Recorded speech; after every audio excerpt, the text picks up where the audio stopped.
Welcome everybody to Grind My Gears. I am Ashton, and today I call him Coach, but his real name is actually Chris Bonfoco, a great friend of mine, and I've known him throughout the years, and not just a great friend, but actually one of the smartest people I know.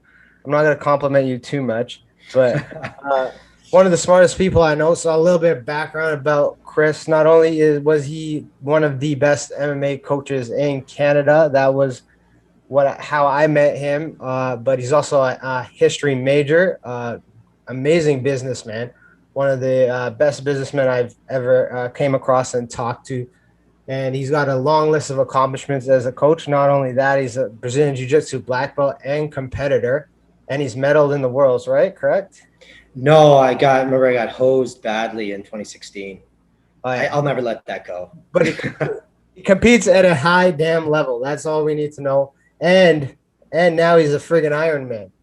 So he's training for Ironman competitions, which is ridiculous to me, and hopefully we'll get to that.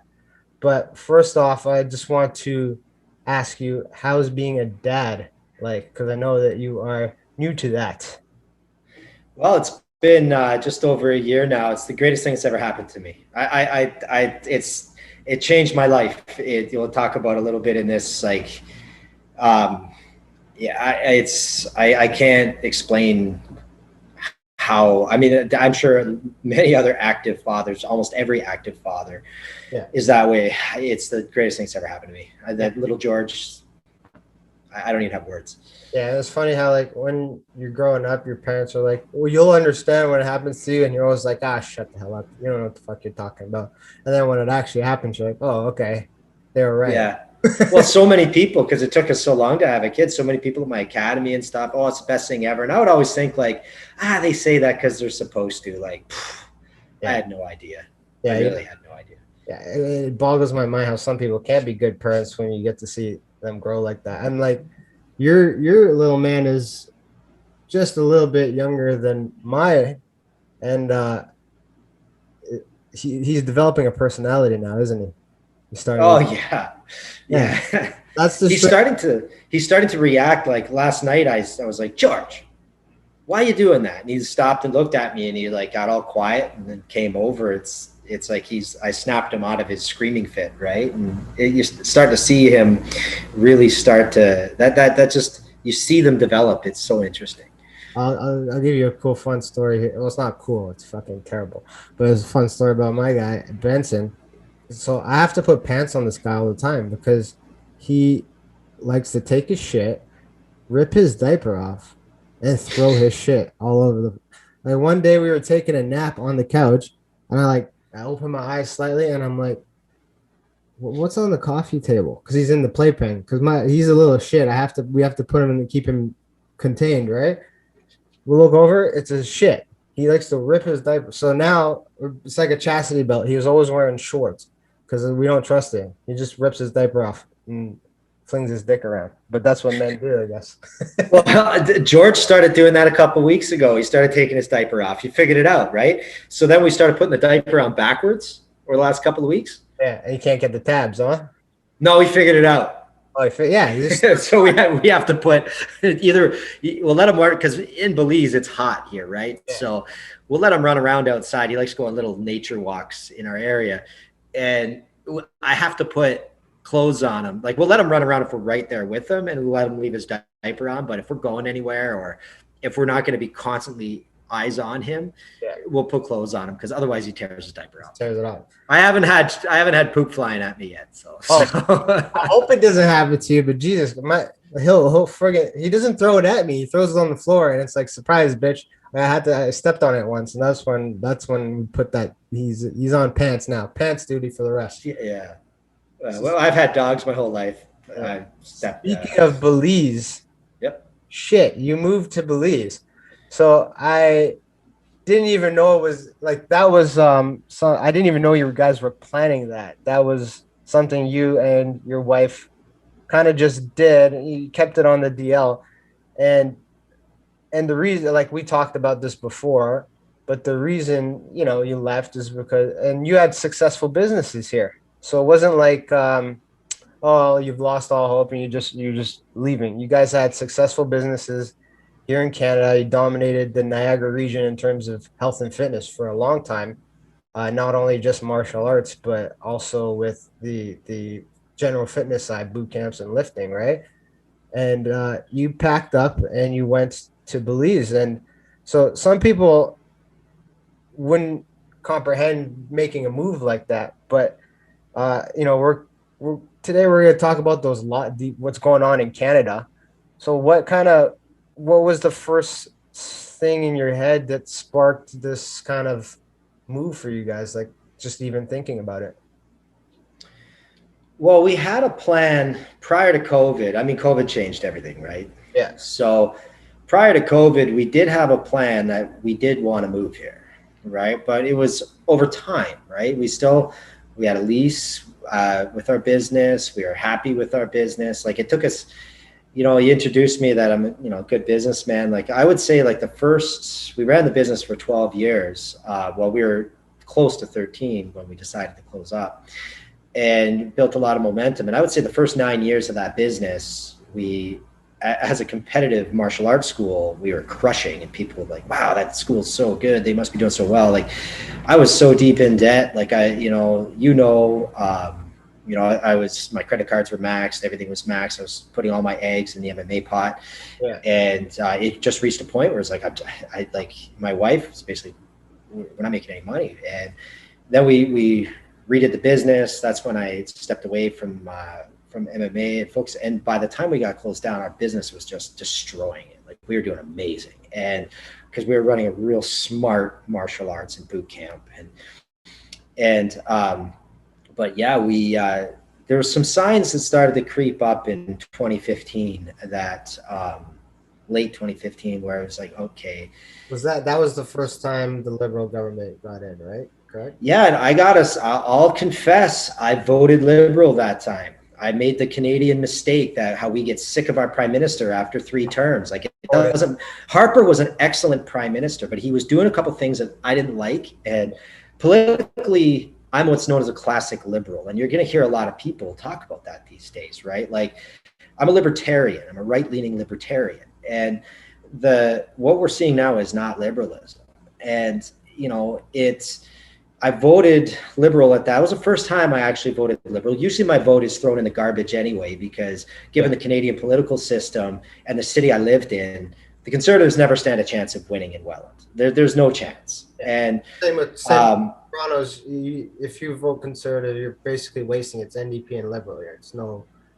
Yeah, like Welland is NDP, right? Like Welland goes NDP almost all the time. Provincially, and then this time it went Liberal federally.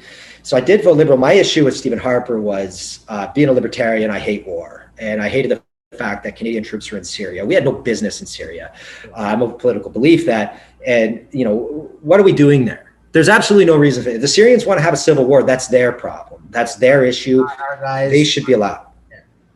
What's that? Not our guys. Don't be sending our guys over there to get killed over your guys' problem. Right. Exactly. Like there was intervention in the American Civil War. The French helped the rebels, right? But well, not really. Well, you can say they're rebels because they're the Americans now. I mean, they were rebelling against the crown, right? But in the case of Syria, it's like if they want to have a civil war, let them have their civil war. And there's no reason. And the Americans intervene. They're the world police. That's what they do, and that creates more problems for them.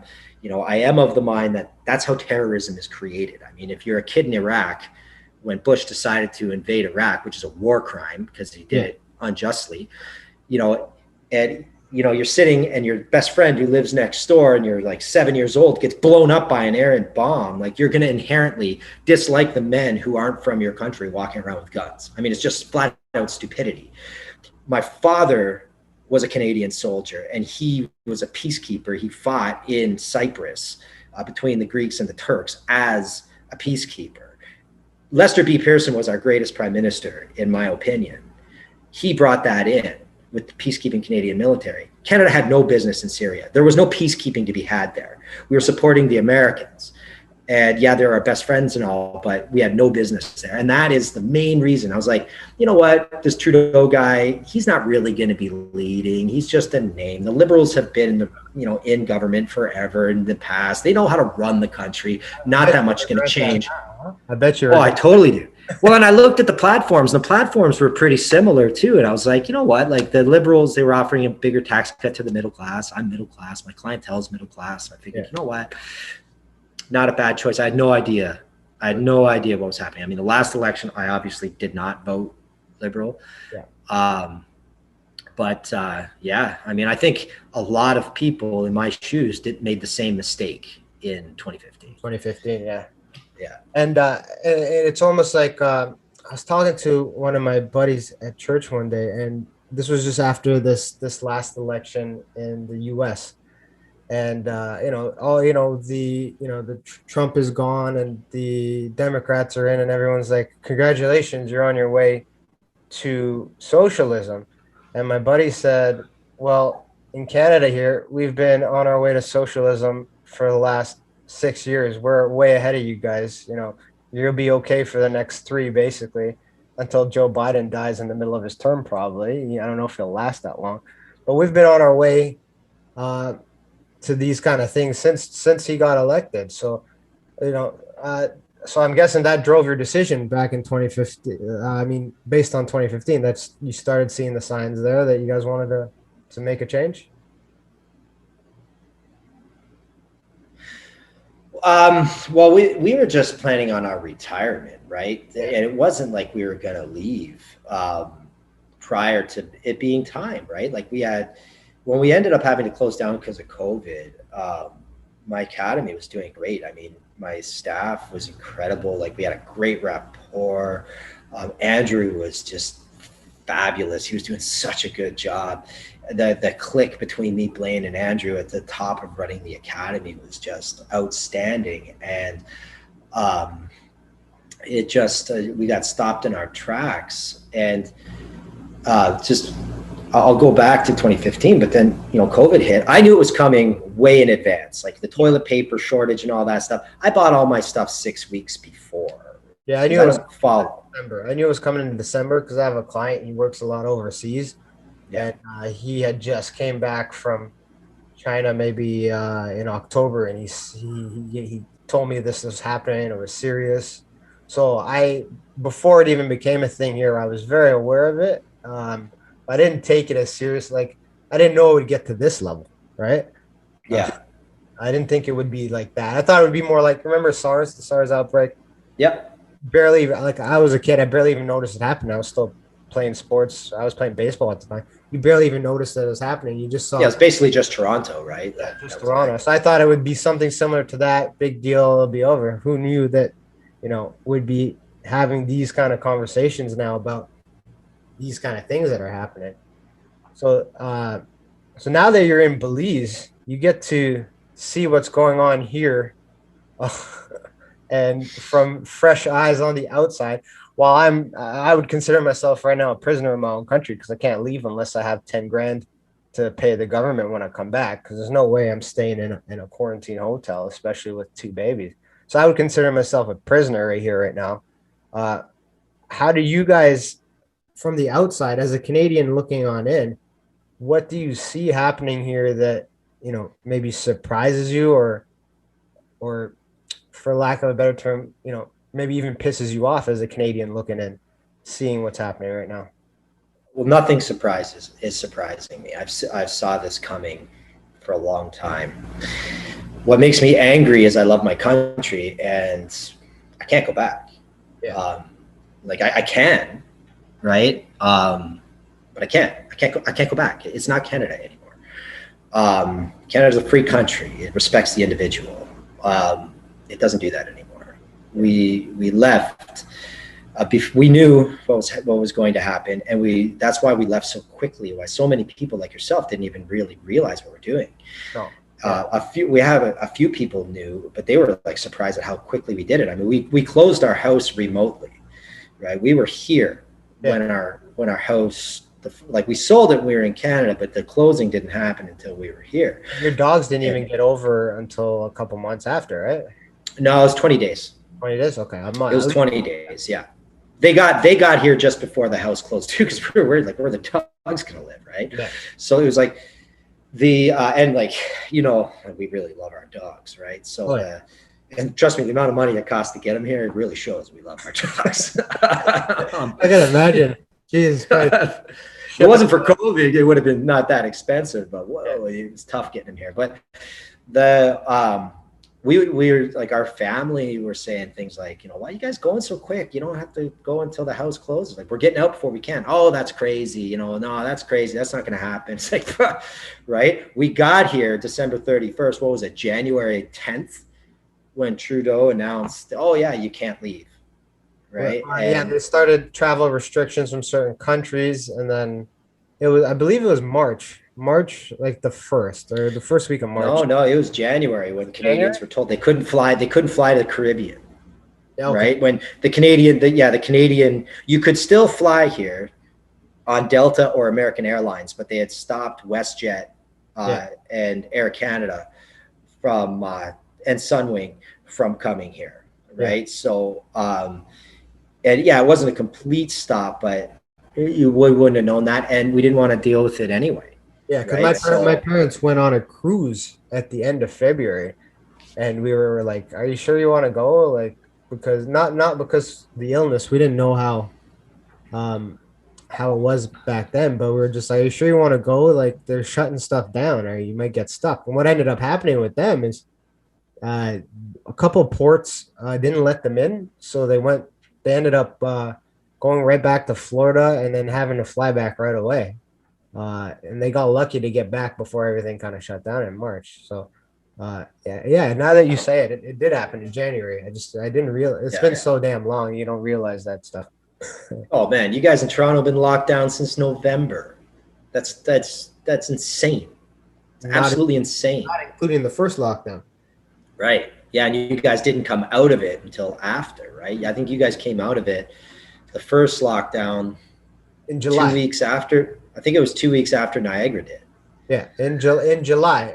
I had torn my Achilles this time last year, like right before my birthday, and I remember we were celebrating my birthday. There was nothing to do. We were stuck at home. I got lucky that I got the surgery right between when they started opening the first time, and then October we screwed again.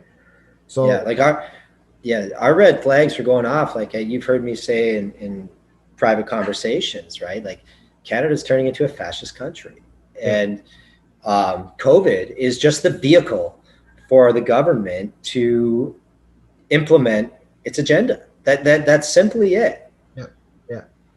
And I couldn't agree with you more, because you're seeing it with, I would say, the policies that are coming out. And what is the biggest surprise to me, I don't know if you see it from your angle, is what people would consider the conservative governments that you wouldn't think would do these things, like in Ontario and Alberta especially. I didn't think Alberta would resort to what they're going to.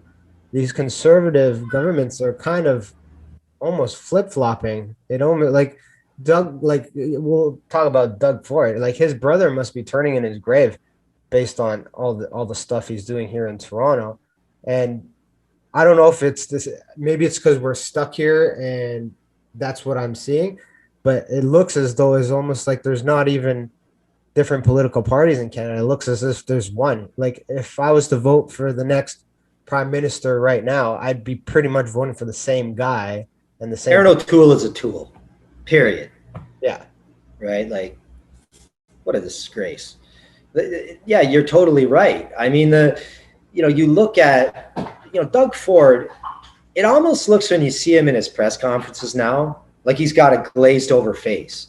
Yeah. Like it's almost like someone's holding a gun to his head, right? Like I'm not trying to sympathize for the guy. It's just, something is just wrong, right? If you can't sense this, like I couldn't imagine living in Toronto. Well, first of all, I could never live in a big city because I can't stand big cities. But I enjoy them for a day or two, but I got to get out. I've had enough of it too now. So I like space, right? So, But I couldn't imagine being locked in a city like Toronto, a major metropolitan center, in something like this. Like, you guys are so restricted, right? Because there's people everywhere, Yeah. right? At least in Niagara, living there through the first lockdown, I just like throw on my shoes, go for a run, jump on my bike, go throw on my wetsuit, go for a swim. I'm going to see maybe 20 or 30 people, depending on how far I go. Like, if I go really far, of course I'm going to see a bunch of people. Yeah. Like, but I mean, going through Niagara Falls during the first lockdown on my bike, I'd be riding right down the Niagara Parkway. It's talk about creepy, going through Niagara Falls in tourist time when there's nobody there. Yeah. Same with Toronto, because I refused to stop anything I was doing. I was in like for those people who don't know, I'm in the fitness industry and my wife is in the hair and beauty industry, and both of those got raped to the tits from COVID. Now more my wife's industry more than others. That like the hairdressers haven't been able to do anything for the last however many months, right? So I was in a position where my wife was on maternity leave as well, so I couldn't stop. It wasn't an option for me. If I stopped working and if I stopped running my business, we wouldn't have eaten, or we would have eaten, but on government paychecks, and I'm not about that. Because from the inside, what I'm seeing now is things are kind of getting better. Is the people that were on the CERB and taking the CERB and are still taking the CERB are almost reliant on it now. Because in some cases, and this is a lot of people in certain industries, they're making more money being on EI and CERB than they were actually going to work. Well, that's the problem they're having in the United States right now. The economies are opening, but there's nobody taking jobs because they're getting paid more by Joe Biden than they are by the guy. And I mean, this conversation goes so many different directions. I mean, this is where they come. Well, why don't they pay a living wage? They need to pay a living wage. That's how they go. So these people, it's like the Great Reset has planned this, right? Because it's like, let's get people reliant on the CERB. Let's get people reliant on the EI checks. And then when it's time to come back to work, you're flipping burgers for a living. Like, man, I paid my university making $8 an hour at Taco Bell. Yeah. Right. And by the way, best fast food restaurant ever. Taco Bell? No. I freaking love Taco Bell, man. 5 tacos for lunch every day for 5 years. I still love it. And not to bring up the Crunchwrap Supreme, which is just heaven. I do like the Fry Supreme. The Fry Supreme is legit. I would eat that shit every day of the week. I will say though, KFC. I worked at KFC. Garbage. Don't eat that shit. Popeyes.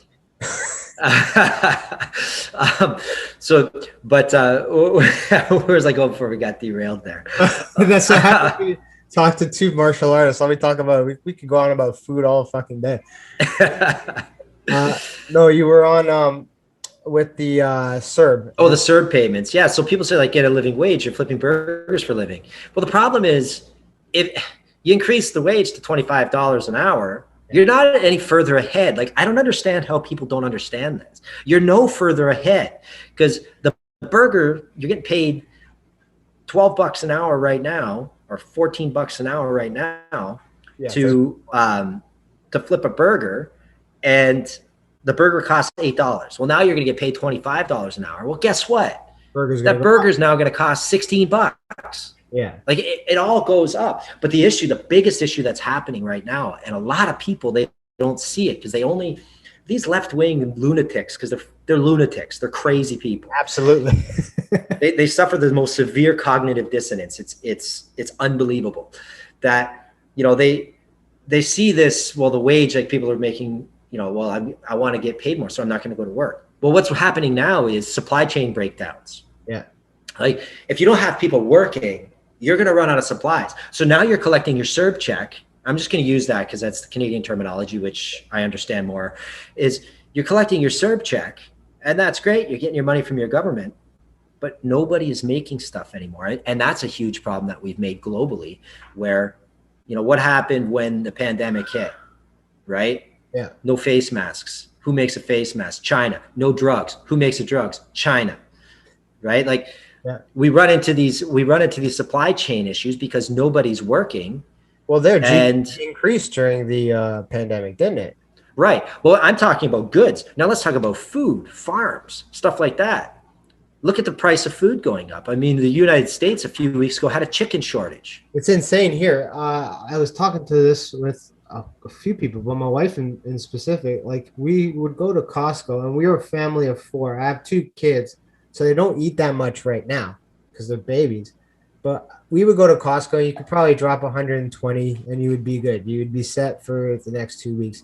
Now the bill is at least 200, and same thing for Loblaws. You would go there and get just the other stuff that you couldn't get at Costco. It would cost me $50. Now it's running me a little over 100. So the inflation has kicked in so fast, and it's almost like Canadians don't even see it. Like you talk about it, but they don't see it because they're making their bank account is a little more padded than before.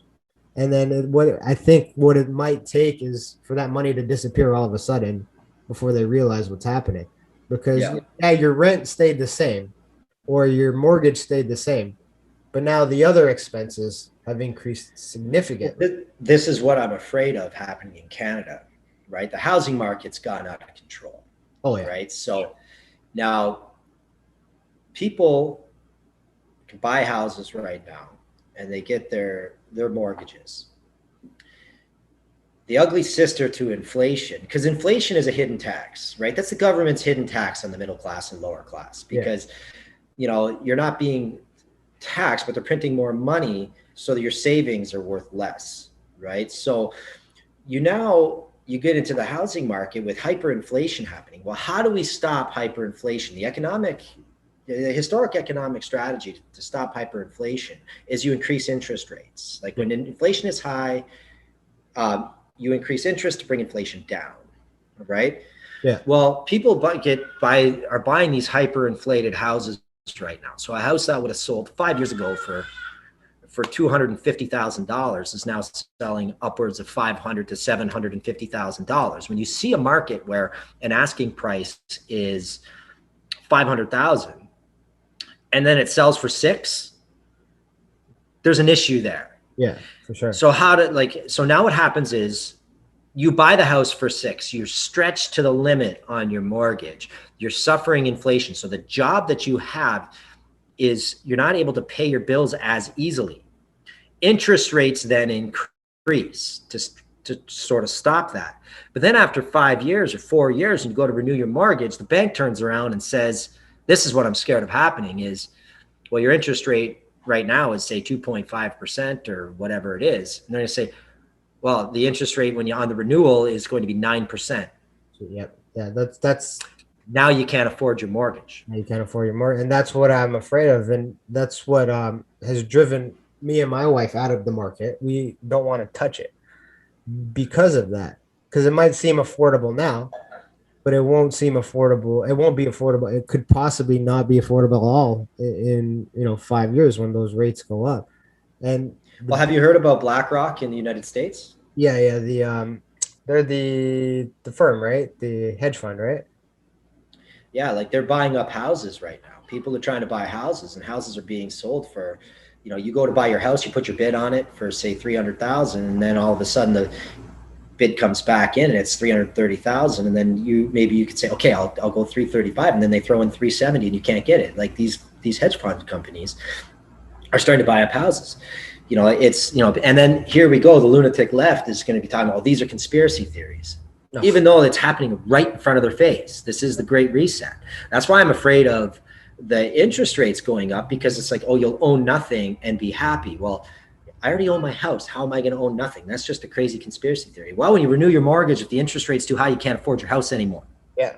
And well, if I look at the market in my age group in the high 20s to low 30s, those are the kind of ones that are getting into that want to get into the market. And I'm seeing some people that are of my age, and I know what they do for a living. And granted, you could have saved a whole bunch of money and you'd be in a good position, sure. But I'm very concerned for them because I know what you do. I know you make a decent living, but the expense that you just paid, 3 times over the asking price. I guarantee you, based on how the market's gone. I'm very concerned for these people in like 3 or 4 years because I just feel like they don't it seems like a great thing to get, when you start investing, maybe you buy your first stock and you make your first 100, you're all excited, and then it keeps going up, and it's almost like the fear of missing out, right? Like Yeah. you're oh, we better get in this housing market before it goes up and up.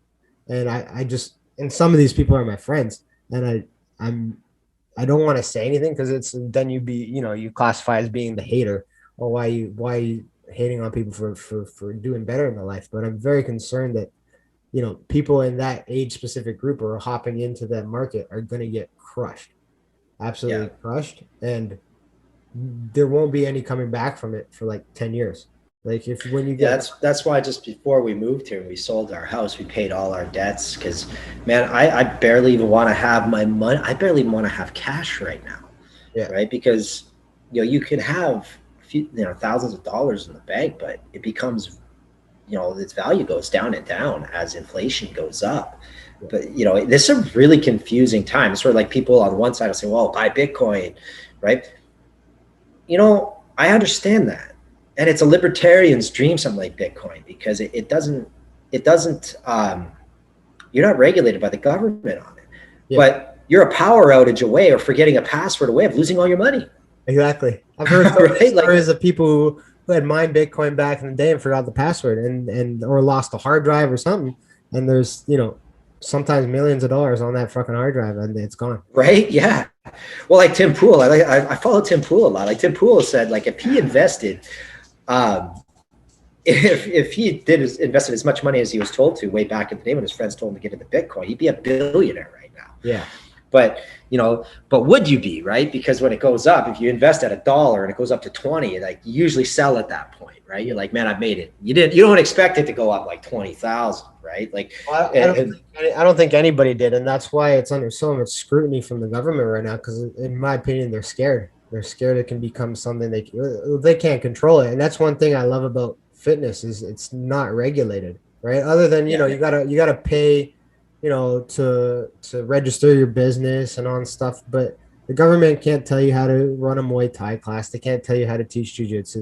They can't say those things. yeah, So fitness is, and even certifications. Like I I have a certification to be a trainer, but that's with a separate entity. It has nothing to do with the government.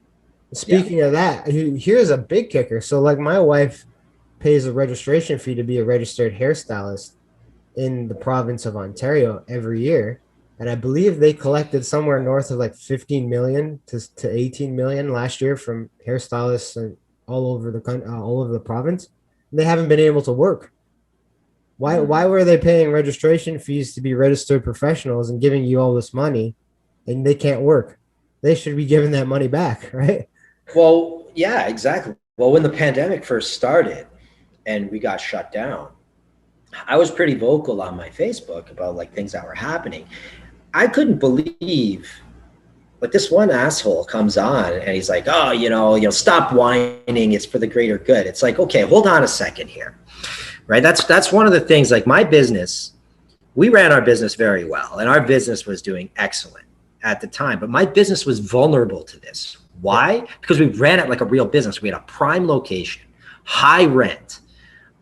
We had big loans to pay because we had big fitness equipment. We also had business coaching. We also, and it was all well and good, right? There's a saying in Welland, right? It's all well and good, but it was all well and good. That's a That small time joke. it, it's just how you run your business, right? Yeah. Like we're paying our loans, we're paying ourselves, we're paying our staff, and the company's bringing in a little bit of money every month. Some months you lose a little, some months, but that's business, That's business. right? And so anyway, we hit this and we were extremely vulnerable. So this guy on Facebook, I'm going to stop whining, it's for the greater good. Well, first of all, that's saying for the greater good. Every dictator, every authoritarian has used that freaking slogan in history. You dumb shit, right? Yeah. The next thing about it was, well, let's make it independent. Like you don't own a business, you just work somewhere. Fine, right? You pay rent at your apartment. Let's pretend you get fired from your job and you get kicked out of your apartment. Like a lot of people. And now you still have to pay for your apartment. and you still have to pay your bills, Yeah. right? That doesn't make any sense, Yeah. right? So the fact that the government forced us to close our business, you know, why the hell should we have to pay rent Yeah. when we're not allowed to use the service? We continued our service online. We flipped right away online. But there's only so long you can keep people inspired online. Yeah. It's Right. not. It's like with Brazilian Jiu-Jitsu and Muay Thai. It's very hard. And you know what? It's not just hard on the clients. It's taxing on the instructors. Yes. Very Right. much. Like he was doing our online program and the guy was like, he was burning out. Like it's so hard. You can't touch anybody. Yeah. Right. Like, and you go through this and you got this big rent to pay. We got an Enbridge bill in the second month. And the Enbridge bill was higher, Enbridge being gas for people who don't know what Enbridge is, was higher than our normal Enbridge bill. Because the only thing we used Enbridge for in our location was for our hot water heater. The Seaway Mall, all the heating is electrical, right? Yeah. Heating, air conditioning, it's all electrical. So all we had was the hot water heaters for our showers. But our Enbridge bill was almost double in April of 2020 than it was in April of 2019. So we call Enbridge. Enbridge tells us they don't have technicians to go and check our things, so they assumed our bill. You assumed my bill. First of all, fuck you. Secondly, if you're going to assume it, why isn't it close to what it was the year before? It was double. Yeah. The year before. They just threw a number at us, and then we were supposed to pay it. Yeah. How do you assume double, right? It makes no sense. I'm going to trash a loan company right now, and I really don't care. A company's called Lending Loop. Okay. Yeah. Lending Loop, you can kiss my ass.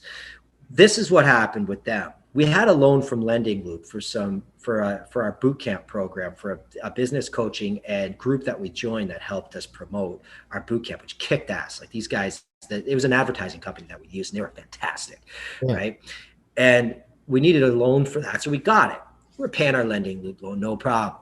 We get shut down by the government from COVID. Within 4 days, we get an email from Lending Loop. Hey, remember your bill's due at the end of the month. Make sure you pay your bill. Not once before COVID did we get that fucking email. Yeah. Are you kidding me? Right? We called Lending Loop and we ripped them a new asshole, right? Like what the fuck do you think you're doing? And they're apologetic and stuff. Like bullshit, you're apologetic. You sent the email.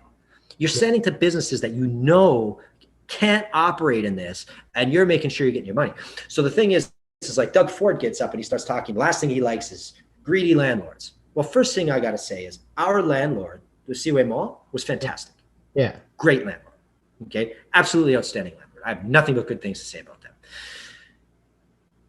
It's not the landlords. It's the banks. Banks, yeah. It's the banks. Yeah, there are asshole landlords. I get it. Yeah. Right. I was lucky enough that mine wasn't.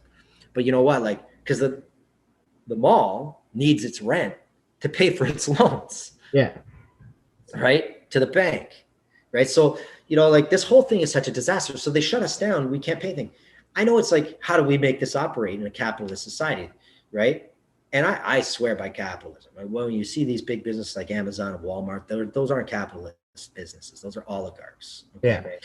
So, you have, especially now that they shut down all small businesses. So, you have these small businesses, we were forced to close, and the bank is still getting the money. You have to shut the system down. Yeah. This is what I mean. It's like, okay, banks don't expect this money. Landlords don't expect this money. Yeah. This is what we're going to do. It would save the Canadian people so much money. Now you got the government, throwing rent out, throwing all this sort of stuff out. It's free. Everyone's getting their service. It's free. Well, guess what, fuckers? It's not free. Not free. Not free. It's not free. That's your money. And right? You would think people would clue in. Well, I shouldn't say you would think, because like I'm an investor. I like buying stocks, trading. That's something I fell in love with over the last 2 years. So you would think that when the pandemic started, the banks earnings would go significantly down. And when I started seeing like the earnings reports coming out and the banks were making a fuckload of money trading, especially their trading departments were making a fuckload of money because everything was being piled into tech last year, and because there was nothing else available, right? You weren't doing you weren't buying gas, oil got smashed, like when you see these things happening, you would think it'd be a red flag for people to tune in. Hey, why is the banks making money when everything is shut down? And that's the reason why you just said, because they're collecting still while everybody can't even earn a dime. Yeah. And their earnings never change. In fact, they all went up. And Well, so you take remember the first thing on the first lockdown is the landlord had to apply for the rent relief for the tenants. yeah, So the landlord applies for the rent relief. The government sends the money to the landlord for the rent relief. The landlord then turns around, gives the money back to the bank. yeah, exactly.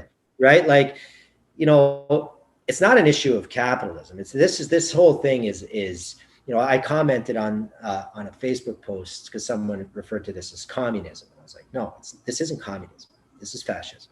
Yeah. The problem is people they think when they see fascism, they see, the German leader in the 1930s. I don't know if I should say his name because things get the YouTube censored. flag shit. It's so stupid, right? This is free speech, and it doesn't matter. Like, you can't run from history, and you shouldn't be angry at history. You shouldn't do anything about history. You should learn from history. It should upset you. History should upset you. Oh, it right? does here. It does here. You see Canada now, right? Yeah, right.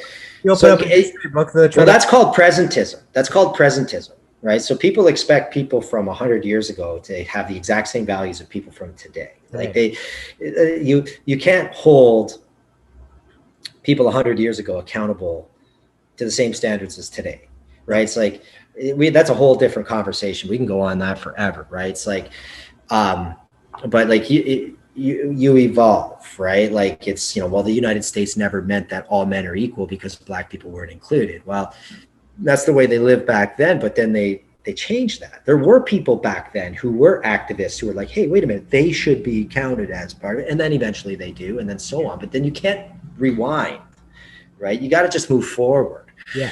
But, and say, well, it's easier said than done. It's like, no, it's been done. Move forward, right? Let's move forward. Let's not make the same mistakes as the past. Have you seen what was going on at Ryerson University?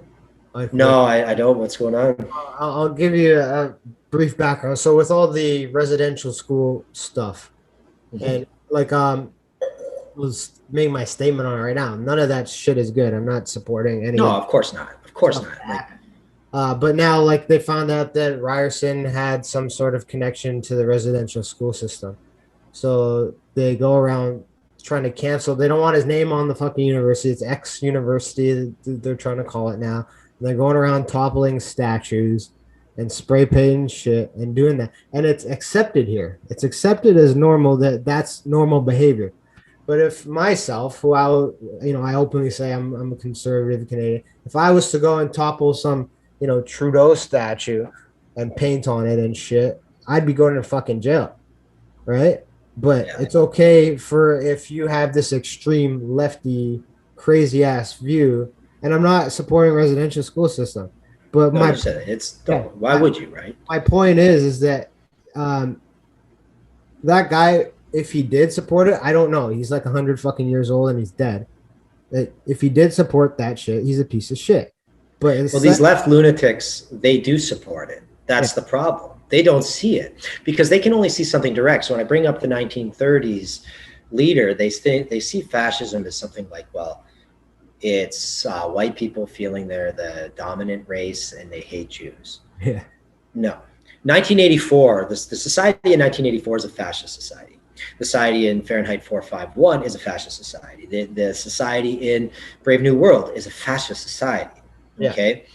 And there are so many similarities of those books into what we're experiencing today, just because it doesn't have to be a specific race to another specific race. It's like one of those conundrums that people run into when they talk about, well, Hitler was all about the Aryan race, and why did he partner with Japan? They're not Aryan.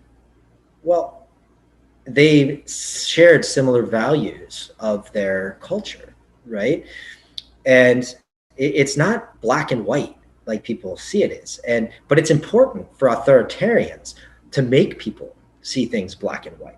Yeah. Because when they see things black and white, it creates division. So while our eyes are pointed at each other, our eyes aren't pointed on the problem.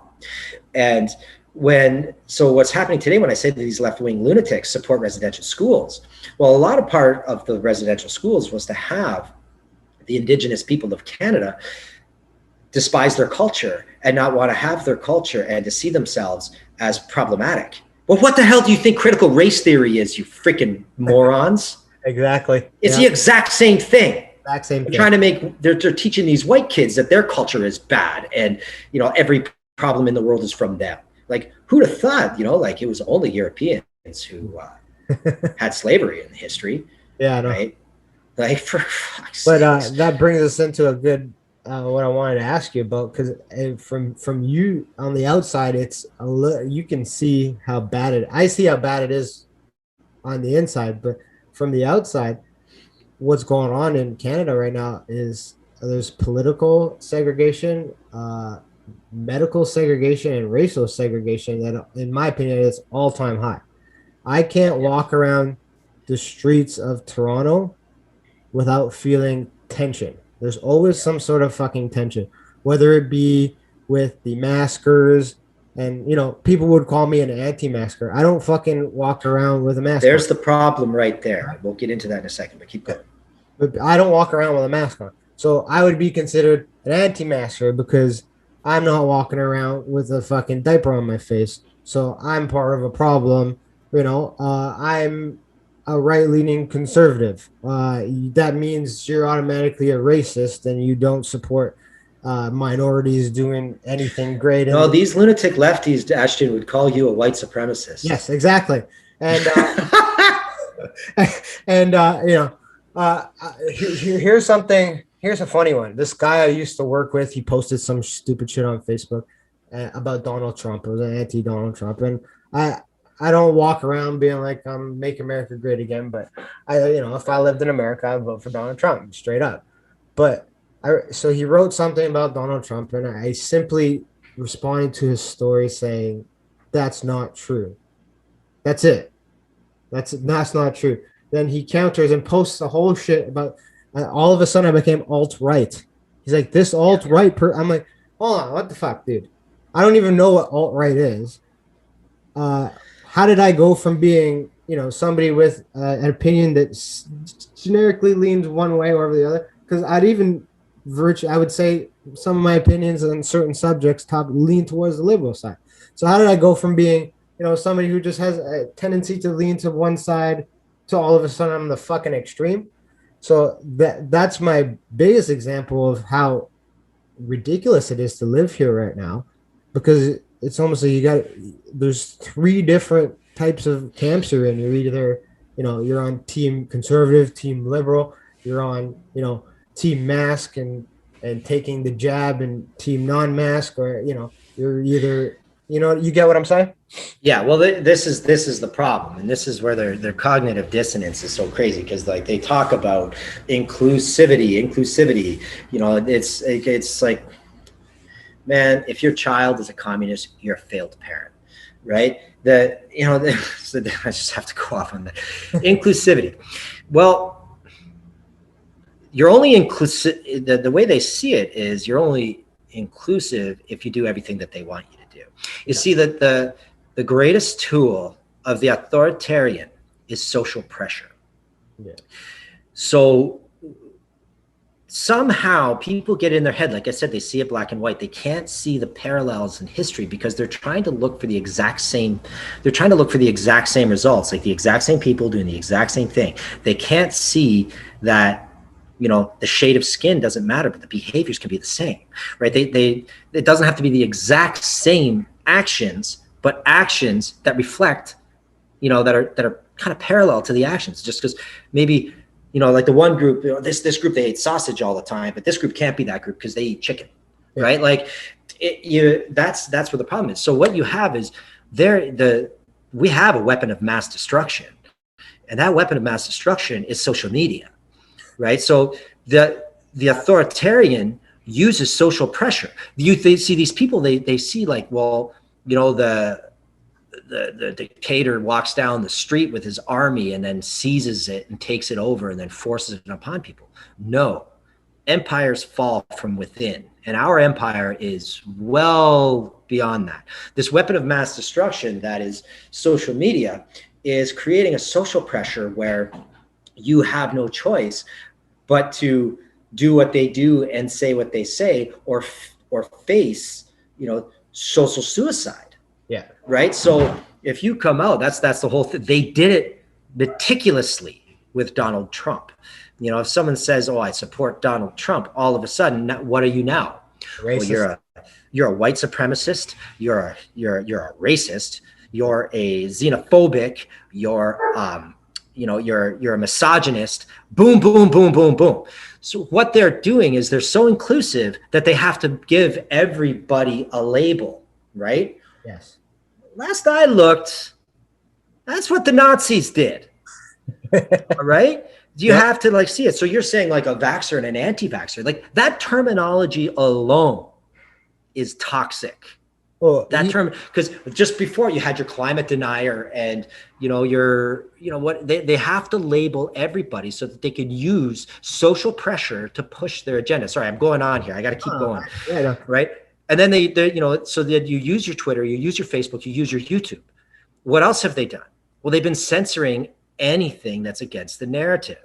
Anything like they might censor us when I post this. Like you use the word fucking vaccine, they've got algorithms that pick that shit up.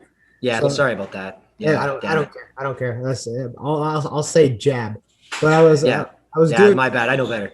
Yeah, I was doing secret jiu-jitsu because you know we can't do it in public anymore. So we're doing this. We're doing secret jiu-jitsu here in Toronto. One of the guys was telling me, he's like, never in my history of being alive, and he's a little older than me, has this many people been concerned with my health, right? And he's like, before COVID, nobody gave a fuck about my health. Now everybody cares about my health. And I have this conversation with my wife all the time.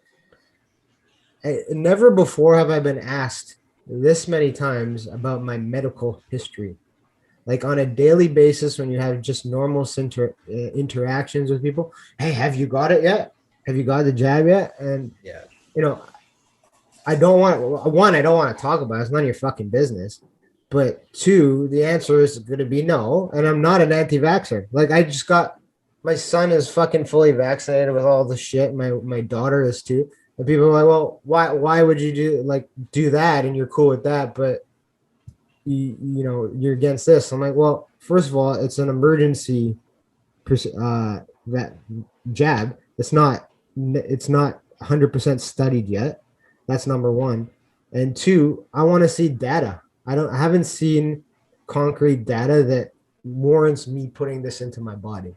Right. And then they come back, these lunatics, they come back and say, well, you don't believe in science. You're anti-science. Well, I'm sorry, but when it comes to these medical procedures, there is science that says it requires so much time for safety. Yes. Right. They just throw the word out there. Like, you know, it's like, you know, if you don't believe in anthropogenic climate change, you know, you're anti-science. Well, there's a whole lot of information out there that says otherwise, right? Science, like Barack Obama, who's an absolutely horrible president. I couldn't agree more. Just because he said things well, like, man, the man can talk, right? Yeah. Let's face it, like that guy, you know, like he's a great speaker. Yes. And, you know, so he says, well, the science is settled. Science is never settled. No. A real scientist will say like that is anti-science, yes. Right? Like, because everything changes. It always changes, right? So it's, you know, the sad thing is people, they've been so lied to. Like, media is so awful. Like, it is, I hate to use the word evil. When I was in university, my main prof, who I would have followed through all the way to my PhD, but he happened to retire the year I got my BA. So I was like, I don't want to start with a new guy. Yeah. You know, because we covered, because my focus was on the rise of National Socialism in Germany from 1919 to 1932. I happen to know quite a bit about the subject. And I took it very seriously. Yeah. And, you know, he would always say, my hamster fell off the wheel there. Sorry. Dr. Taylor, what was I talking about? You're talking about your history, fuck, I lost it too. This is why Oh, it's the media. Media. Right. I was talking about how get punched in the face, huh? Because you right. Yeah. So, like if you hear something like, I focused on Joseph Goebbels, who was the propaganda minister of, people would say Goebbels. It's actually pronounced Goebbels. If you say a lie often enough, it becomes truth, right? And I know what I was saying. Like Dr. Taylor would say, never use the word evil, because we are studying, right? Yeah. A regime that is easily called evil, right? So he said, when you're out of arguments, you use the word evil. You have to, that's a religious term. We got to keep religion out of it, right? But the media, they are evil because they're knowingly manipulating, throwing misinformation at people and then saying that other information is misinformation. And now you can't counter the narrative. Anything you can't even say the VACCINE word. Yeah, exactly. Like, are you serious? Because there's a lot of those, and I have a lot of those. Yes. And my child is done with all of those. Yes. Like, what is going on? And they're not questioning it. So these loonies, they're being so inclusive that you can't even use words. When has the censors been the good guys? Well, I have a theory, and I want to hear your opinion on it because I've asked a lot of people. And my theory is that a lot of this has to do with two companies in Canada, Bell and Rogers. There are two of the companies that benefited the most from the pandemic. Reason being, people are working from home. Well, you gotta get fucking better internet, right? Well, people are staying at home. Well, I need to subscribe to Crave, which is owned by Bell. I need better cable package. I need stuff to watch, right? When you look at the global or in Canada, the news stations, well, they're owned by Bell and they're owned by Rogers. Like CP24, I'm pretty sure is a Bell media station or Rogers. One of the two, it doesn't matter. All these media outlets are owned by these two conglomerates, including the sports teams, right? I'm pretty sure, is it Rogers or Bell that owns the Blue Jays? And I'm pretty sure it's Rogers, right? I think Rogers owns them. Yeah. There's been ownership changes, but yeah, I think and I think Bell owns the Maple Leafs, don't they? Or they did at one point. I don't know. It boils down to the two of them. Yeah. Right? And people will call me a conspiracy theorist, but fucking hell, if it doesn't make sense, they're controlling the narrative because they own the news stations. Well, this is classic fascism. You're right, and I'll explain why. See, fascism is a fusion of government and big business. Okay, that's the economic model of it. A lot of people, they keep saying this is communism. Listen, communism is a childish fantasy. It doesn't work. Yeah, it's a fairy tale. Marxism was promoted by a narcissistic racist who was useless to society. Karl Marx was a horrible human being. Yeah. Right. You just have to do a quick search, read up on what he did and how he worked for and what is that the man was a tool. Yeah. Right.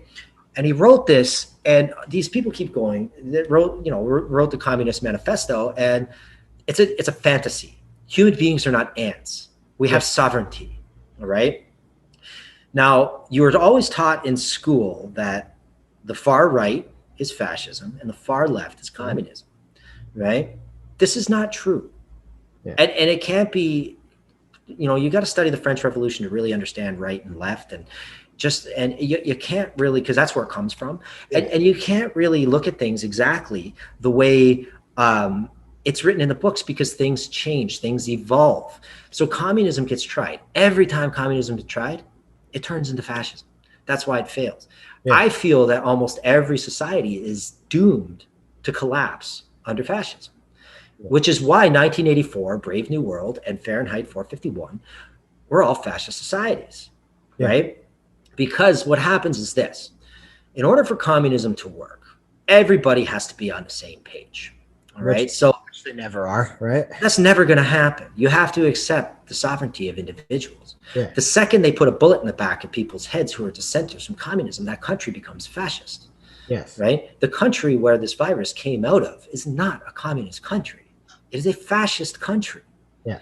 So the fusion of big business and government has already happened in Canada. It happened over the past 16 months. Yeah. Right? So that's what you're talking about with Rogers and Bell. Well, you have to shut down, in order for the agenda to happen, you have to shut down small business, because small business can't be controlled by the government. Yeah. It can be taxed, but it can't be controlled. And small business owners tend to be really individual thinkers. So by shutting down, but the government can control big business. Yeah. You know, the Canadian government can control Canadian Tire. The Canadian government can control Bell. It can control Rogers, right? It can control these things.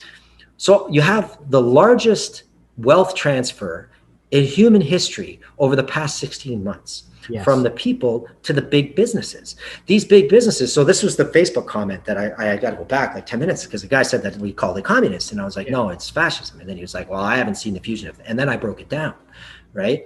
So small business has been closed, but you're able to do business with the big companies. So there's retail stores, like back in the first lockdown, you can go to Walmart and buy clothes, but you couldn't go to the clothing store down the road. You could. Well, right? In this past lockdown in Toronto, you couldn't fucking buy clothes. And Loblaw, like, you know, they have. Well, there is the government trying to save face. That's a virtue signal. Yeah, because they don't give a shit. That was the worst. That was the worst fucking thing. You could go and buy a bag of chips, but you couldn't buy underwear for your fucking kid if you wanted. But you could buy it from Amazon. Yeah, if you wanted underwear, and most people, that was the choice that they had to make. They had to go to Amazon, or they had to go. Yeah. Could you do curbside pickup at Walmart? You could, I think, but I would just personally. I would buy it from a fucking small business if they were open, right? Yeah. But if I need shit delivered and I need it now, I have to do it with Amazon, right? Well, and then let's continue down this rabbit hole, right? So you got these big businesses, the only places that you could shop at, okay? And then the next step of fascism is the authoritarian approach of fascism. I already spoke about that. With the social pressure, they're using social media to create social pressure, and they've censored it so that they censored a sitting president of the United States. Oh, yeah, there you go. And they did it even before January 6th. And then they turned and they called January 6th the insurrection, the great insurrection, blah, blah, blah, blah, blah. What the hell has been happening in Seattle and Portland and Minnesota, Minneapolis, all these places in the US? It's been an insurrection for a year, but they don't say it that way. So what happened on January? There is a really key fascist event that happened just like January 6th. Yeah. It was called the Reichstag fire in 1932 Germany. It's what Hitler used to ban all other parties, which is why, like, they're trying to get rid of the Republicans. And then to go back with Canada, you say, I don't know who to vote for. It's all the same party. There you go. The Conservative Party is not the Conservative Party anymore. No, it's not. And the NDP's not. The only wild card is Mad Max. Yeah, and where's Mad Max right now? That's what he was in jail a few days ago. That's what I was about to bring up. I never knew that the fucking People's Party existed straight up until maybe January. I started hearing about it a little bit, and by God, it seems like the only fucking option right now, because he's the only politician standing up for little businesses. And it was funny because he went to one of those things in Manitoba. That's where they arrested him, right? And he had he went to a small town with 1,000 people in it, and only less than 10 people showed up, because most people were afraid. They didn't want to get fined, because in Manitoba it's pretty shitty with the rules right now. So 10 people showed up, and because only that, the rest of them didn't want to get fined. So the media makes so some guy on one of the anchors was like, he's doing great. He only has 10 people there. He's like, and this is why I like him so much. He's like, I don't care if I'm speaking to 10,000 or 10. If those 10 want to hear the message and they want the support of a politician, they're going to get it. Whereas you couldn't drop dead to catch fucking Trudeau or O'Toole going to a small town to talk to 10 people, Yeah. right? This guy is willing to put his fucking ass out there and do what he needs to do. Well, he was a prominent member of the Conservative Party and very nearly won the leadership Yeah. over Andrew Scheer. And he left the Conservative Party based on his principles, which you do have to admire that. Part of the reason the Conservative Party never picked him in the first place is because the Conservative Party doesn't want to support Quebec that much because there's been so many Quebec prime ministers. The West and Quebec don't get along. They never really have. Never did, right? So, yeah. But to go back to that left and right model, right? So, is when I say like the far right, you're seeing left on the screen, but this is actually my right hand. So the far right is fascist, and the far left is communism. That's not how it works. Yeah, it's big government, small government. The extreme right is anarchy. Anarchy is self-government. Yeah, it's impossible. It can't work. It's a childish fantasy, just like communism is. Okay, it can't work because humans are going to form groups. Groups are going to gain power. Those groups are going to use their power against other groups. That's humanity. Yeah. Okay. On the left, communism is far left, but it's not real. It's in the cloud. It's a fantasy. If you're a communist, you're a child. Yeah. Okay. What happens with communism is, like I said, everyone has to be on the same page. It doesn't work that way. It can't work that way. So what ends up happening is you have to get everybody on the same page. So it's a psyop, right? You have to get everybody thinking the same. This is why people have to be formed to label people. Like you're a vaxxer, you're an anti-vaxxer, you're a climate denier, you're a racist, you're a misogynist. You're like, what the hell is going on? How about you're a human being with a different opinion? Where did that go? The authoritarians need to use that to divide the people, not just to divide them, but to identify the people who are the problems. Joe Biden right now is starting a terrorist, anti-terrorist, a war on internal terror. People who could perhaps be radicalized. Are you kidding me? Yes. In the United States if the United States, like I said, Canada's not worth fighting for. Yeah. It's not. Yeah, I agree. Canada only exists because the United States exists. When the empire falls, the best place to go is into the belly of the beast if you want to save the empire, right? And the empire is basically built from, Rome spread out throughout Europe and into the Middle East, right? Rome fell apart from inside. The same thing is happening. So if you can't be a dissenter in the United States, this is what's happening. Well, what happens is the far left, the extreme left, is fascism, period, right? Just because some forms of fascism have promoted religion in the past and traditional values in the past, that doesn't mean it's not fascism if traditional values aren't the ones that they look at, because a new religion gets formed, and that is the cult of woke that we're seeing today. It's a religion. It's not the science they talk about is religion. It's not science. Yes, I agree with you 100%. And this is something I see in the city. And like when it was my birthday yesterday, my wife, they just opened patios. They liberated the restaurant industry. They've still fucking fucked them. So my wife's like, where do you want to go? The patios are open. We can go. I'm like, anywhere except for in Toronto. She's like, she's like, why? I'm like, because I wouldn't be able to enjoy a meal on a patio in Toronto for the reason being that every time I walk out the door now, I'm not wearing anything on my fucking face. It's not. You don't have to in Canada, do you? Yeah, you don't. You don't have to, right? But because I'm not, and I'll walk by people who are wearing the coverings on their face, you can read eyes. Like I can read eyes. You can. Of course. We're born that way. Humans, we have to read each other. We're tribal animals. They're looking at me, judging all the time. Every time you walk out the door, especially in the city of Toronto, and you're not doing what, you're not complying. You're not going social along. Pressure. Yeah, exactly. It's just the social pressure. And I told my wife, I'm like, I don't want to eat. I don't want to have a meal that I'm supposed to enjoy here because I'll be sitting on a fucking patio watching people look at me, judging me because I'm, my mouth is open and I'm eating and spewing the COVID in the air.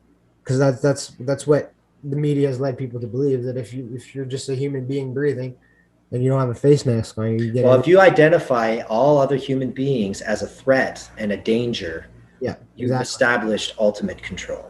Exactly, and that's what you see in the city. Now, if you drive you know, 30 minutes outside the city to Durham regions, a little less populated, it's a lot better. It's almost like that pressure has been released because, one of the things you were saying earlier on is, in Welland, things are more spaced out, right? So it's a little, you're not around so many people, but in a metropolitan like Toronto, it, you couldn't cut the tension with a fucking sharpest knife right now. Everybody here is walking on eggshells. Everybody here has some sort of opinion, which is fine. You're entitled to your opinion, but it's like Yep. if I have an opinion that's different from yours, we're now no longer and we're no longer friends, right? Yeah. And I don't know if this is the same for you, but I'm happy this kind of stuff happened because I've been able to weed out a lot of negative thinkers that were around me in my life that if COVID didn't happen, if this whole situation, I wouldn't have been able to identify it before. Well, it could be a little bit though that the effects of COVID has caused them to be that way, right? I'm not relieved. I'm saddened, right? Because you know what? I've known lots of people who have had a different opinion than me in the past, and I'm okay with it. Like it, but when you start getting labeled, that's when the line's been crossed, Yeah, right? And it what makes what made Canada great, what made the United States great, what made Western society, which, by the way, is an awesome society. Like these lunatic lefties who act like it's the worst society ever. It's like these people are so privileged, and they label privilege on others. They don't even understand how great their society is. My family came to Canada. The French part of my family was on the second boat from France. They came to Canada for opportunity, yeah. right? They got to farm new land, they got to do that, right? And they weren't immigrants, they were settlers, okay? And the French settlers actually had good relationship with the indigenous people of Canada. And then there was the wars with the British and British colonialism. And yeah, colonialism is terrible. It's something that's always happened, right? I Yeah. mean, people think the Crusades were fought because the Christians decided they wanted to take Jerusalem. They don't understand the Crusades were a war. The Muslims took Spain, and they're humans. Yeah. They wanted to move up and continue into Europe. They took Spain and Portugal, and they wanted to continue to move up into Europe. And eventually the Europeans were like, we got to stick together, because Europe was all scattered, because after the Roman Empire fell, it kind of Yeah. it was scattered about, and Constantinople was in trouble, and there was a capital. I can't remember. It wasn't my focus in history, but I have studied it. But the Europeans basically said enough is enough, and they came through. The first crusade was in Spain. Yeah. Right? Like it wasn't over there.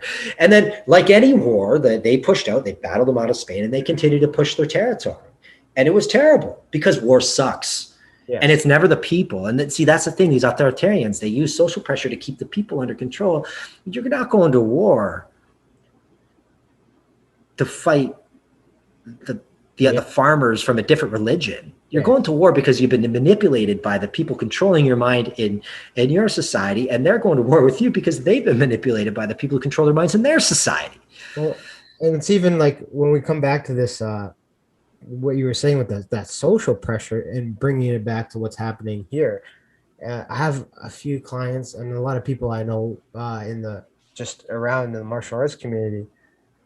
They were adamant they didn't want to, get the jab. They didn't see the necessary. It is necessary. They didn't want to. And then you didn't talk to them for a couple of weeks, and then all of a sudden you're like, I got it. I'm like, well, what happened? What changed? You're like, I don't know. I just, I was just there. I'm like, you know what? Just let me get it. I want this thing over with. And so, I've never encountered this in my life. Now I know I'm not that old, but I've never encountered it in my life where, you wanted something over so much, they've ingrained it into your head that this is never going to end unless you do this one act to put these chemicals in your body, whether they're good or bad. I don't care. I'm not here to argue about them. I've never encountered it that people will, I just want it over with, so I'm going to get it. Well, newsflash, it's not going to be over with. It's just a start. Now you've put in something to your body that neither me, you, or the scientists know what's going to happen in 10 years, right? What's going to happen in 5 years, right? And a lot of people who are weaker personalities are being, convinced of things that they have never, would have even done before. And they just do it. Yeah, I got the vaccine. I got the jab. I'm doing it because, I just want it over with. I've never Yeah. seen that before in my life. And it's the social pressure. And, Yeah. and I would be lying if I would talk to you and say that at some point I haven't felt that too. Like, oh man, if I just get it, people will stop asking me. It's Right. tough swimming upstream, right? It's Yeah. tough to swim upstream. And you Yeah. know what? And I have to sit and I have to remind myself, well, I got two kids at home. I got a young boy growing up and a young woman that she's going to be one day. And, what can I look to them in the face and be like, yeah, I didn't want to do something, but social pressure and society and people around me to keep on asking made me do something. Right. Yeah. And I'm not saying that I'm anti this COVID vaccine. I'm not. Like, if you want to get it, get it. I don't Well, give. why would you even consider yourself anti anything? I'm This not. is the thing. It's the mentality that they put it in. Either you're black or you're white, Yeah. right? And I'm not talking skin color. I'm talking like just they're the Pick two non-colors. It's like you said, it's saying like it's black or white, right? yeah. Like you're having to get yourself into a social group. That's the fact that you just considered yourself like I'm not. I had to say I'm not an Exactly. I have anti-vaxxer. to say it. I have to. That's the brainwashing that they're doing to us. Yeah. And it's mind blowing that it's gotten this far, that it's gone to the point where you can't even talk about it. Can't even you say it. Like, you know what bill is? It's C10, right? Bill C10 that's coming in. Yeah. You'd be surprised when I mention it to people. Nobody fucking knows. They have no clue what the fuck it is. And I'm like, The well, uninformed voter is the greatest tool for the left, yeah, right, and for the right too. I mean, let's face it. both can abuse them. Both can be, and they are the reason why democracy is something that will always fail eventually. That's why I say every society is destined for fascism, right? And then because it'll fall into fascism, and then the circle will continue. Then the people will eventually stand. It'll blow up. Society will be a chaos. It'll turn good, and then boom, boom, boom. The circle it's just going to keep going, right? Yeah. Like, and sadly, like we're at a really bad part of that scale. Do you feel like we're at a tipping point where it's about to explode? Like, the reason I ask it, somebody who lives here right now, it's hard for them to see. Like, for me, it's hard to see where this ends and if it's going to go further. But looking on the outside, what do you think? Do you think this is going to go even worse? Like, the whole, like, we're reopening now. Ontario's slowly reopening. It's technically still a lockdown. So a lot of people are getting optimistic. Oh, things are going to be back to normal. I'm going to get my jab. We're going to be able to, go to restaurants soon. Me being here, I don't see an end to this. Even when those things are opening, I don't see an end to this because COVID might be over, the pandemic might be over, but the war, in my opinion, has just begun, a political war, right? And the sad thing is it's a war you're going to lose. Yeah. And I hate being a pessimist, right? It's one of the things, you pick your battles. It's part of the reason why I took off to an obscure third world country, right? So, yeah, I think things are going to get back to somewhat normal, but the difference is going to be is if you're someone who chooses not to get the vaccine, you're now the enemy, right? And they're going to blame it. I saw Canadian propaganda. I saw a couple articles talking about how the unvaccinated people are the greatest threat. Well, if the vaccine's so good, what does it matter? Yeah. Right. And, I'm sure there's some sort of argument about that, but that's like, they're a tinderbox. That was the word they used. The unvaccinated people are a tinderbox. It's going to be something else. It's going to be climate change, right? It's going to be like, I'm sorry, you can't fight what the sun is doing. Human beings are filthy, disgusting animals. There's a serious environmental crisis that we are having, that we need to get our shit together to fix it, because the air we breathe, all you do is spend a day at the dump and see how much shit's there. You got to realize, like, okay, we got an issue. But these same hypocrites who are all pushing on the global warming stuff are the same hypocrites who live in the big fucking cities and don't realize that the condo complex that they live in is creating more to pollution than the guy with a Ford F-150 in the third world country, because that's what I'm driving right now. I have this conversation with my wife all the time. Like, you go to the restaurants now and they don't give you the fucking plastic straws, right? and they give you these paper shits, right? Well, what do you think's gonna happen in fucking 5 years? We're gonna run Well, out they of give you the paper straw in a plastic cup. yeah, we're gonna fucking run out of trees. You want In a to disposable plastic. yeah, like my mother-in-law said this because she's a lot older than both of us. She said back in the day they tried to do that shit. Everything was paper bag, paper bag, paper bag. And then they started saying, "Hey, we're running out of fucking trees. We're killing the fucking forest. Bang. Let's go to And now they're plastic. going back. Now we're going fucking back." So it's Yeah. a never-ending cycle of ridiculousness, As long right? as you keep the people fighting internally and their eyes on each other, their eyes aren't on where the problem actually lies. All right. And so before we wrap up, I think that's a good thing to wrap up on. Uh, you know, I'm stuck here. I'm stuck in Canada. I can't leave unless maybe if I'm lucky to get a fight in a few months. There's probably a reason to get me out of here, but I can't take my family, right? I can't leave Canada right now unless I'm willing to spend. I think it's a $5,000 fee, $20,000 to get back in, right? That's what it would be for me, my wife, and 2 kids. Looking on the outside in, and then this is a simple, maybe yes or no question. Are we prisoners right now in our own country? Yes. Yeah. You have to pay bail to get out of jail. Yeah. Like that's what it is. Like, look, pandemic is a pandemic and you're trying to do your best to protect it. But this whole thing is the rules for thee, but not for me. Did Trudeau coming back from the G7 have to quarantine for 14 days in one of his hotels and spend his money from his paycheck? He went in a hotel, but he got out in 2 days, right? You know? But did he use his paycheck to pay for the hotel? Fuck no. The answer is fuck no. He would never. And I thought a hotel room, like even at the nicest hotels, is like $300 to $400 a night. Yeah. I mean, why are you paying so many thousands of dollars? I mean, because they have to feed you. But at room service, you can order and.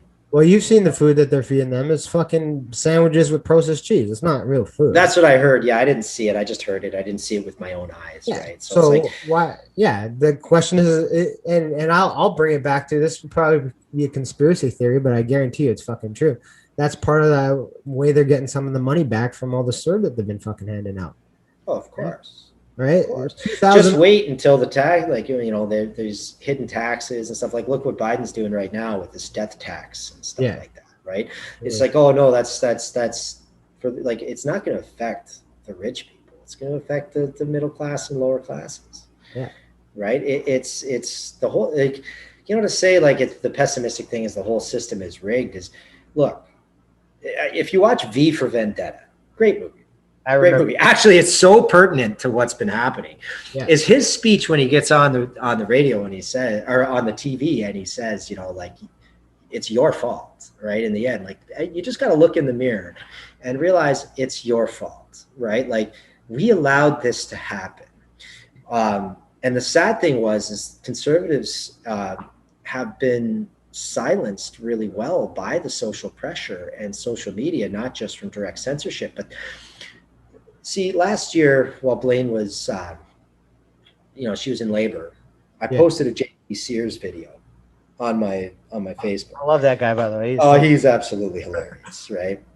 And it's brilliant satire. And I posted it, and a woman who had been a part of my boot camp and looked up to me, and I thought I knew her political views were very different from mine, so I never really said anything. Posted, I can't believe you of all people would post this, right? And they don't, and I did my best to navigate through it, and I did a good job. But the thing is they don't attack you with facts most of the time. There are smart people out there who do that, and it's like you got to stop and listen to what they say, and you can disagree, and it's like I disagree with that, but whatever. That at least they're fortified in something that they have. But they attack for is, I can't believe you did this. I thought you had a good character. I don't think I can be friends with you anymore because you said, like, it's like their attack style is to attack your character. Yeah. Make you feel guilty because they think highly of you. What fucking narcissists, by the way. And then, they have to bring in something of their own victimhood I'm immunocompromised. Yes. Or Yeah. if it's not them, it's got to be someone close to them. And then, how dare you? Right? Well, you haven't seen it because you're not here, but if you're driving on the fucking roads of Toronto and you stop behind a TTC bus, it's on every fucking bus. Some dude wearing a fucking mask, and he says, "I wear my mask to protect your mom." I'm like, bitch, no, you fucking don't. Shut up. Stop that. Yeah. If the government was so concerned about your health, why haven't they told us that the best way to combat this whole thing is to have a BMI below 28, Yep. to have a strong cardiovascular system with a VO2 max of higher than 42, and to get lots of vitamin D. Yep. And like I told you, I'll end on this. We'll end this shit on this. Me and fucking Becky got this shit. And I kicked it in 3 days. That's it. Healthy. You know, when you said you had known about us from December, I know we keep going here. I can keep this conversation forever, but yeah, we got to limit it. I think I had it in December 2019. Yeah. Yeah. And my whole gym got sick, and people were coming to me and saying, like, because we had some military guys, and I don't know if it had something to do with the World Military Games. That's kind of my theory. But people were coming to me saying, like, yeah, my doctor doesn't even know what this is. It's like, we would call them, like, where's this everybody? We have a higher membership than ever, and there's nobody in class. Like, classes are slow. Like, and tons of people were sick. Yeah. And then they said, like, yeah, my doctor doesn't even know what it is. I got some sort of respiratory illness. And then I got sick, and I lost all my sense of taste and smell. I remember losing it, like sitting on my couch in my basement. Like, I can't taste this wine and I can't taste this cheese, first world problems. Yeah. Right. And, and I just got mad because I just got fed up after like 5 days. Yeah. And I had this freaking cold for like 5 weeks. And then I went to Mexico, and because my flight was booked. It was pre-pandemic, so it's not like I was flying to Mexico sick.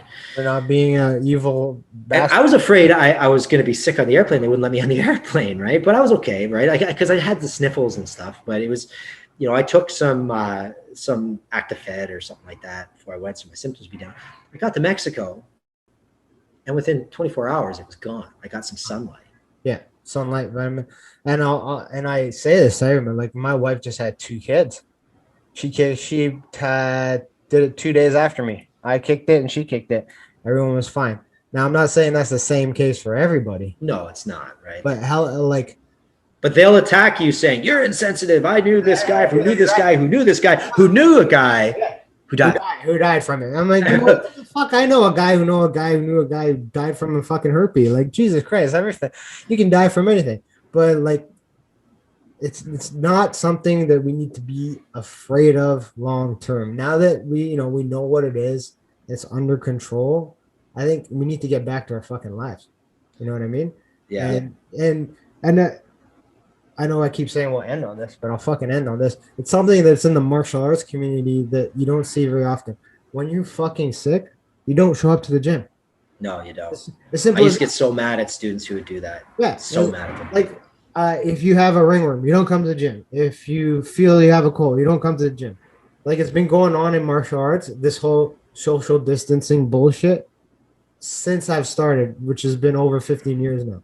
If you don't feel well, don't come to the gym. I don't understand how we've gotten to a point where that logic, the common sense has gone anyway. Well, even at work, right? Like, there's always been people talking about, like, they can't stand that person at the office who shows up sick. It's like, get out of here, man. You're getting us all sick. Go on. So apply the same fucking logic we did 2 years ago before this shit, and we would be out of it, guys. Yeah. Anyway, we'll get to some of the other shit on another time. Yeah, good conversation, Ashton. I'm sorry. Maybe I talked too much, but that's just, hey, this is good. I like you. I like when you talk too much because it makes me. I feel like I'm a dumb fuck, so that makes me a lot smarter when I listen to you talk about it. Well, it makes you feel better. I feel like a dummy too. So appreciate you coming on, Coach. All right, thanks for having me, Ashton. All right, cool. Thanks, Coach. All right, thanks you, everybody. See ya. See you from Belize.